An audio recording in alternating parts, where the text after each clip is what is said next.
এবার মুড়ি মুরগির জন্য গুড় জাল দেওয়া হচ্ছে, পরে দেখাচ্ছি। আমার বর বলেছিল যে কিনে নিয়ে আসবে, আমি বললাম না, দেখে ট্রাই করি, ঠিক হয়ে যাবে। চলো, গুড়ে পাক এসে গেছে, এবার এটাকে এইভাবে দেখতে হবে।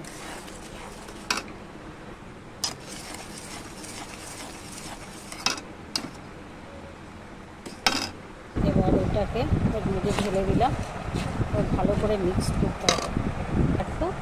একদম রেডি হয়ে গেছে আমাদের মুরগি। এবার এই ইটার মধ্যে আমি ঢেলে দেবো মুড়ি। এই দেখো, দেখেছো কীরকম বাইন্ডটা হয়েছে, একদম সুন্দর হয়ে গেছে, খুব সুন্দর হয়েছে।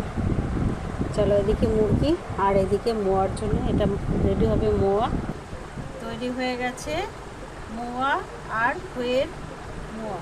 এটা মুড়ির মোয়া, ওর পাশে খইয়ের মোয়া। চলো, ঠিক আছে বন্ধুরা।